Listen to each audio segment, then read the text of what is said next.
Our ancestors had no therapists, no sleep apps, no bedtime stories, so how did they survive nightmares? Turns out, they probably didn't handle it at all. They simply used it to their own advantage. Picture a cave thousands of years ago, a small fire half burned down, someone curled on animal skin. A body twitches under the eyelids, and that tiny twitch is the beginning of our whole strange story. Before we ask if ancient humans had nightmares, we need to define what a nightmare actually is. A nightmare is not just a bad dream. Scientists split these things into three neat little boxes. A bad dream is unpleasant but does not wake you up, so it stays quietly in the background. A nightmare is vivid, emotional, and it yanks you awake into consciousness with your heart pounding hard. A night terror is different. You scream, you thrash, and often you don't remember any of it. Most of what we care about today lives in that middle box, the one with vivid nightmares. All three of these happen inside a stage called REM sleep, which stands for rapid eye movement. Your eyes flicker under closed lids, your body goes soft and paralyzed, your brain lights up wildly. That is where the wildest dreams live.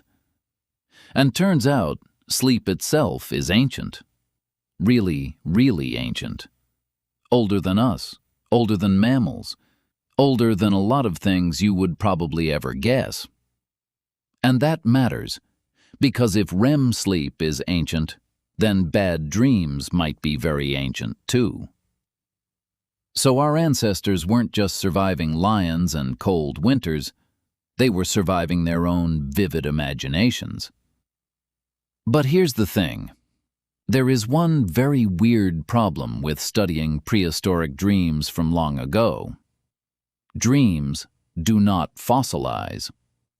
No bone with a nightmare, no cave painting labeled, "Last night I dreamed I fell." Dreams are the most private thing a human does, and they vanish the second you open your eyes. So how can scientists say anything about what happened inside a sleeping skull 40,000 years ago? Here's the trick. You do not study the dream itself. You study the machinery that makes the dream. And that machinery leaves plenty of traces.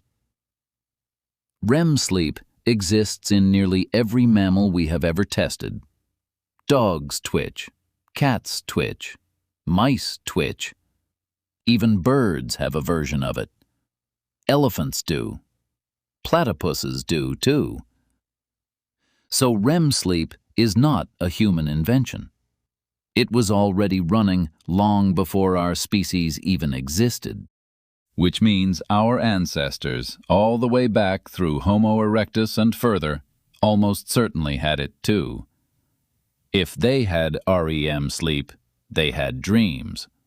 And if they had dreams, some of those dreams were bad. Scientists found REM in creatures separated from us by tens of millions of years of evolution. No coincidence. It's a feature the body refuses to let go of. Something about dreaming keeps nature paying the metabolic bill. So what were our ancestors actually dreaming about? We cannot ask them, but we can work backwards. We look at what dreams do, at what modern humans dream, and this is where it gets interesting. A Finnish researcher named Antti Revonsuo proposed something called threat simulation theory. His idea is simple and unsettling. Nightmares, he says, are rehearsals. Your sleeping brain runs practice drills for scary situations like being chased or falling, being attacked, losing someone, being naked in the wrong place. Your brain drops you into these tiny horror movies.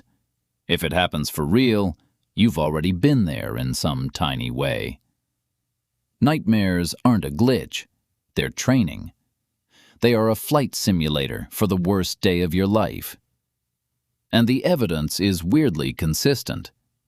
Studies show that certain nightmare themes appear in almost every culture ever surveyed. Falling, being chased, teeth falling out, drowning, being unable to run. Modern kids who've never seen a leopard still dream of monsters in the dark. Kids in cities dream about being chased by things with claws. That's not from television. That's from something older. A child today, safe in a warm apartment, still wakes up crying about a creature under the bed. Why? Because the alarm was built long before the apartment. Their brain runs software written for another world. Software written for a world with real teeth in the darkness. And if our ancestors dreamed like this too, their nights were full of practice runs for danger. But this raises a darker question about their actual nights. What were the real dangers waiting just outside that cave? Turns out, our ancestors slept with predators only steps away. Ancient humans did not sleep in a peaceful, quiet world.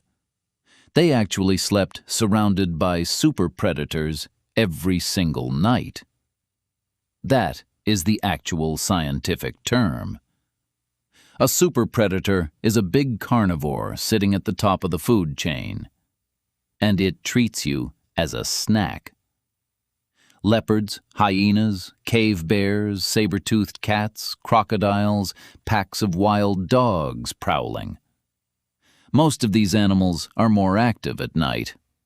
Exactly when a soft-skinned primate lies asleep on the cold ground. Imagine you are one of them, lying on leaves. The fire is dying. Something in the dark is quietly breathing. Maybe it is another person in your group. Maybe not. Every rustle could be wind, or your very last sound. You are trying to sleep with one ear open. You are trying to trust the person keeping watch tonight. That is where fire comes in. Fire pushed a lot of predators back. Fire gave humans a magic circle. But fire is not enough alone. So our ancestors slept in tight groups, bodies pressed together, warmth shared, threat shared. Scientists call this the sentinel hypothesis. In any group of sleepers, at least one person is likely staying awake. Older people, who often sleep lightly, may have played that quiet role. Grandma was the original security system. So sleep for our ancestors was never fully off, never a hard shutdown. It stayed light, layered, alert. And into that half-alert brain came dreams. Sometimes nice, sometimes bad. Here, the story takes an unexpected turn. You'd think a nightmare is bad news. You wake up sweating, heart banging, unable to fall back asleep. That looks like a bug in the system. But what if the nightmare is actually a feature? What if the humans who had scary dreams were actually the ones who lived long enough to have children? Picture two ancient sleepers side by side. One is a deep, heavy sleeper who dreams of absolutely nothing. The other is a light sleeper who dreams of being chased, wakes sharp, listens, then drifts back asleep. Now a leopard walks past the cave. Which of these two humans gets eaten? The heavy sleeper, every time. Over hundreds of thousands of years, natural selection quietly favored the anxious ones, the ones who woke up easily, the ones whose brains rehearsed threats at night, whose bodies flooded with adrenaline at a snapping twig. Their nightmares were an early warning system, a biological smoke alarm. Annoying, but you keep it for a reason. But here's the thing. Nightmares are not free. They cost energy. A racing heart at 3 a.m. burns fuel. Interrupted sleep dulls your reflexes next day. Chronic bad dreams can make people genuinely miserable and even physically sick. So evolution struck a balance. Enough nightmares to keep you alive, not so many that you fall apart. Most humans, most of the time, live on that balance. Kind of amazing when you think about it. Your worst night of sleep this month is a tuning problem left over from the Pleistocene era. Which means their scariest dreams might not have been about animals at all. Not even the leopards outside. Once you have language, a tribe, a social order, the biggest threat is not always the leopard. Sometimes the real danger is the other humans in your band. And that changes what your nightmares are about. Ancient humans lived in small bands, maybe 20, maybe 50 people. In a group that size, everyone knows everyone. Your reputation is not a fun little detail. Your reputation is your food supply, your defender in a fight. Your reputation decides whether anyone shares meat with you when you are sick or hurt or weak. Now imagine losing that. Imagine being pushed out. Imagine the group quietly deciding you are more trouble than worth. Being alone in the ancient world was almost a death sentence. You could not hunt effectively by yourself. You could not stay warm alone, could not defend yourself while you slept. Exclusion meant exposure. Exposure meant death. So some of the oldest nightmares are not about claws at all. They are about shame, about being caught, about being laughed at, about the group turning its back. Modern humans still have these dreams constantly today. You show up to school with no clothes on. You forgot to study for the exam that decides everything. Everyone at the party is quietly ignoring you. Your partner turns and starts walking away without a single word. These are social nightmares, and they exist only because our ancestors developed something called self-awareness, seeing yourself from outside. Imagining what others think of you is a huge evolutionary leap. Once you imagine reputation, you imagine losing it, in your sleep, in vivid detail. Ethnographic evidence from modern hunter-gatherer communities actually backs this up quite clearly. Anthropologists who interviewed people about their dreams report that social themes come up constantly across cultures worldwide. Broken relationships, family conflicts, displeased ancestors, being separated from the group. These are not modern anxieties invented recently. These are ancient anxieties that cities and offices simply inherited from our sleepless prehistoric ancestors long ago. So the scariest thing in a prehistoric night was not always the animal waiting outside the cave. Sometimes it was the imagined face of your own tribe turning cold. And you could not escape it. There was no bedside lamp, no phone to scroll. Just darkness, other bodies, and your own hammering heart. So how did our ancestors actually deal with waking up completely terrified in the middle of the night? This is where the story gets almost beautiful. Our ancestors did something that we still do today. Only they did it first. They talked about their dreams. Dream interpretation is probably humanity's oldest practice. Anthropologists have found dream sharing in almost every traditional culture ever studied around the entire ancient world. People wake up, they gather in the morning, they tell each other what they saw in the night. And someone, usually an older person or a specialist, tries to make sense of what everyone dreamed. In many cultures, that specialist is a shaman, or a healer, or an elder said to speak with spirits. Their job is to take the raw, scary material of a bad dream and turn it into something usable. A warning, a message, a visit from an ancestor, a sign about tomorrow's hunt across the valley. Rituals grew up around this. Songs, small offerings, special sleeping spots for troubled sleepers who kept waking. Ways to protect a child who kept waking up crying. Ways to honor a dream that seemed important. Nightmares became the raw material of myth. The monster in the dark became a spirit with a name. The chase through the forest became a story with a beginning and an end, shared around the fire. And here is the key insight. Bad dreams helped build early culture. Think about that for a moment. The gods and demons at the edge of every ancient religion started somewhere real, in human minds. A lot of it began as somebody trying to describe what they saw while their eyes were closed.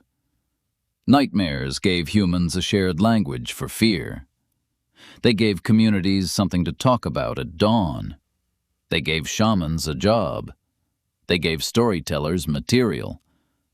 They gave early religion its most memorable shapes. Some researchers think this is one of the reasons narrative itself exists in humans across every culture. Because humans always needed a way to package a night full of dread into something that makes sense. A story is a container, and a nightmare, told out loud around a fire, becomes less powerful. It becomes shared. It becomes ours. That is a very old technology, older than farming or writing, maybe older than our species itself. A survival tool wrapped in words, passed from hand to hand. And that changes how you should think about your own nightmares. When you wake up at 3 a.m. gasping about something you cannot quite remember, you are not broken. You are not weak. You are not alone. You are running the same very old software your ancestors ran in a cave 60,000 years ago. Your brain is doing exactly what it evolved to do. Your nightmares run on ancient hardware, unchanged. The circuits are the same. The chemicals are the same. The racing heart, the sweat, the sudden sit-up. All of that kept your 1,000 times great-grandmother alive long enough to have kids and pass it down. The only thing that changed is the content. Modern threats reuse the prehistoric alarm circuits inside you. The leopard became a boss who might fire you. The exile became a breakup or silent group chat. The dark cave became an inbox full of messages you have not answered yet, waiting there ominously. Your amygdala does not really know the difference. It just sounds the ancient alarm, loud and clear. So try this reframe. A nightmare is not a malfunction. It's an old feature shipped with the product. Sometimes it fires when it should not. Sometimes it fires when it absolutely should, and you missed it. Either way, it is not evidence that something is wrong with you deep inside your ancient brain. It is evidence that you come from a very long line of survivors who made it through. Turns out, you are dreaming like an ancestor. Same body, same brainstem, same 3 a.m. ceiling stare. The only real difference is a glass of water on your nightstand and no leopard in the hallway. Which is, when you think about it, an incredible upgrade. Your ancestors would be jealous of your quiet bedroom. They would be jealous of your locking door, baffled by your ceiling fan. But they would recognize the dream. One last strange question is worth asking before we go, and it might be the strangest one yet. If our ancestors had nightmares and dreams and rituals for both, did they also have the opposite feeling? Did ancient humans laugh? Did they have jokes? Did they have that giddy, uncontrollable laughter that feels obviously human? That is a whole other question. And honestly, the answer is stranger and warmer than you might expect. If you like this, there is more on the channel about how our ancestors actually lived, slept, and thought. I'm not here to sell you anything. I just explained the stuff that I find genuinely interesting. If any of that was interesting, you know where the subscribe